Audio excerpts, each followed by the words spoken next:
Is the market gonna crash? This is something I've been hearing a lot from my clients over the past 4 years. And we're talking 2023, 2022, 2021, and 2020. Every single time that a buyer said that the market was gonna crash and they were gonna sit and wait for that crash to happen before they buy a home over those past 4 years, they've missed out every single time. So let's talk about this. Now, the market is influenced by many factors: interest rates, economic conditions, supply and demand. And at the end of the day, you gotta take all that into account to see if it's the right time for you to jump into the market. But here's why the market's not gonna crash in 2024. So to understand that the market would crash in 2024, we've gotta look at the now versus the past. And what's the past? The past would be the last crash in the housing market. So if we think of some of the things that have changed over that time period, the biggest thing up front is the lending standards. If we look at what they were doing back in the past, there were a lot more looser standards out there, and essentially you could get a mortgage in your dog's name. You could get a mortgage without even having a social security number. And now, if you were to go and get a mortgage, it's gonna feel like you're donating a kidney in comparison to how it was in the past. The other thing is that we have lower inventory now than we did in the past as well. Back then, there was an abundance of inventory. I mean, more inventory than we could ever sell in 1 year. What ended up happening because of that, homes ended up being purchased with 0% down, low credit scores, and like I said, no social security number. The lending standards were extremely loose, and they were letting anybody acquire one of these homes because people needed to get them off of their books. Versus now we have lower inventory. We've been fighting to get more and more inventory out into the market, but with low interest rates, homeowners are holding on to their properties more than they did in the past. And the next thing is home equity. So if we look at a homeowner's average home equity in the US right now, we're looking at about $299,000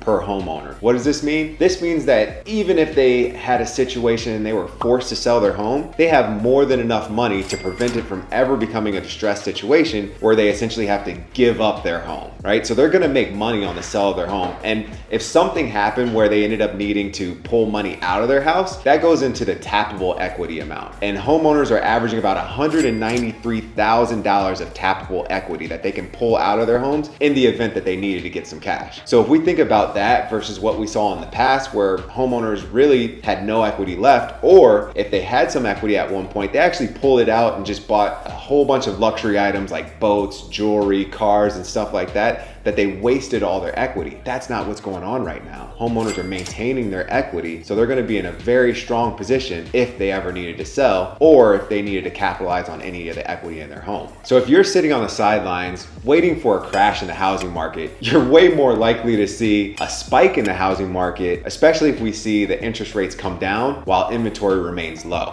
And if you're thinking about getting off the fence, it's a great time to start planning your strategy now. So if you got any questions, reach out to me. I'd love to help you out. Thank you so much for watching. And if you enjoyed this video, like, follow, and subscribe for more real estate tips from your favorite realtor.